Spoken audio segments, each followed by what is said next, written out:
matter what it was we were interested in. At one point I wanted to be an astronaut. He was like, do it.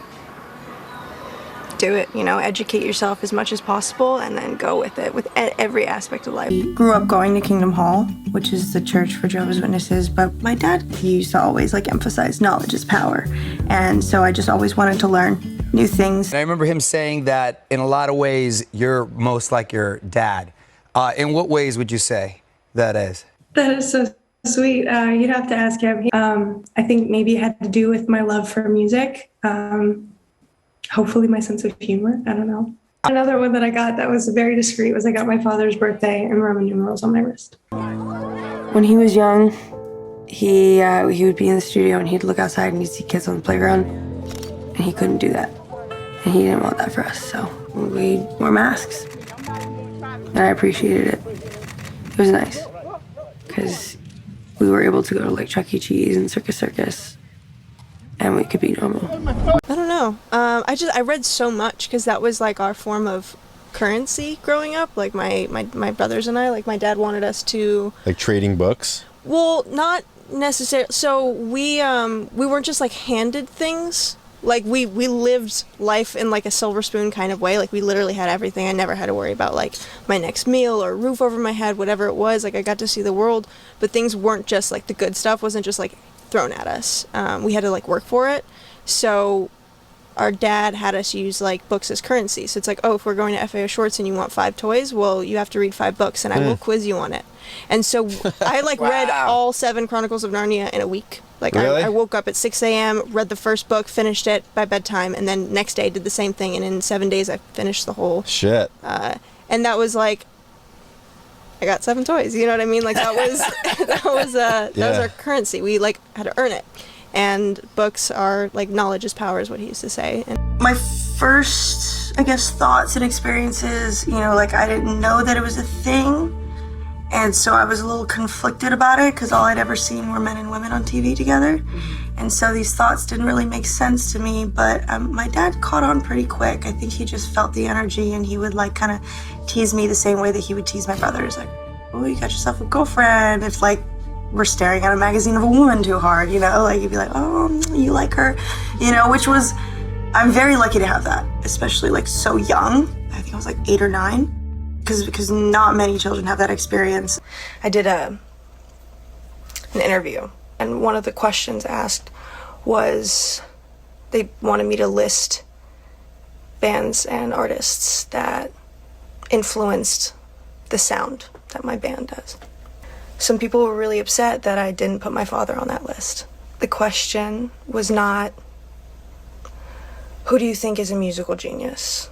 It wasn't, whose music changed your life? It wasn't, name some of the greatest artists of all time. The question was, which artists influenced the way you sound? Naturally, I chose folk artists. By not putting my father on the list, in no way am I not acknowledging the musical genius he is. I'm not trying to discredit him in any way. I'm not trying to avoid acknowledging everything that he's done for me. And while I have worked very hard to grow my platform, that platform wouldn't exist in the first place if it was not for him. I'm not ignoring these facts. So I choose these, I mean, like my dad did shit with Carlos Santana and Eddie Van Halen, you know, pop, rock, soul, some of the greatest music of all time. And I'm over here with a fucking banjo and mandolin, totally different thing.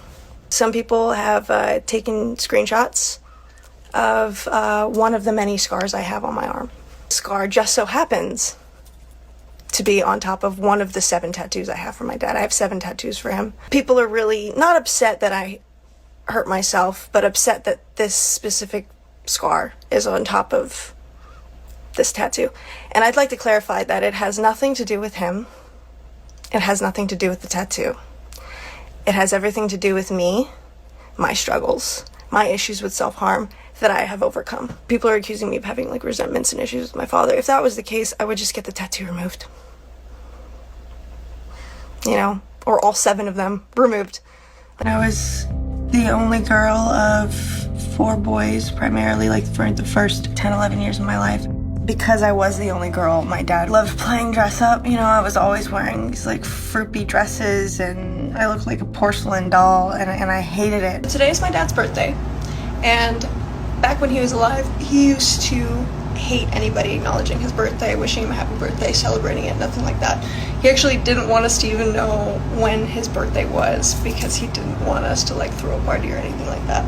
There have been times where I don't post anything for my dad's birthday and people lose their fucking minds. They tell me to kill myself, and they're basically measuring my love for my own father based off of what I post on Instagram. Now, if you are an MJ superfan and you want to do something that he would have loved, which is not celebrate his birthday, my suggestion would be, you know, there's always ways to get involved with raising awareness for climate change, doing stuff for the environment, animal rights activism.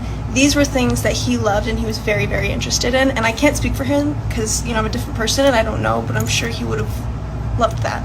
And so if you want to, you know, pay homage and honor him on his birthday, that would be my suggestion. It's also my dad's birthday.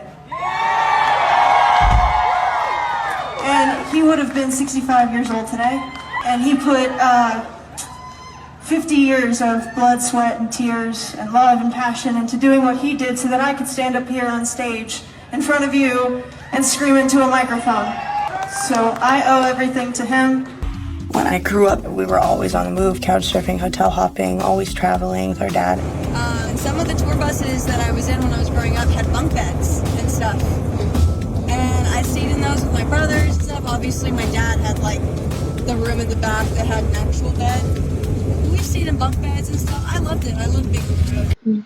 I mean, what influence has your family and your father's music had on you to take you to your now musical journey that you are doing? Well, I'm obviously a fan of his music. Like I've been asked this before and I answer honestly. I know all the lyrics to all of his songs and, you know, I will definitely jam out to them.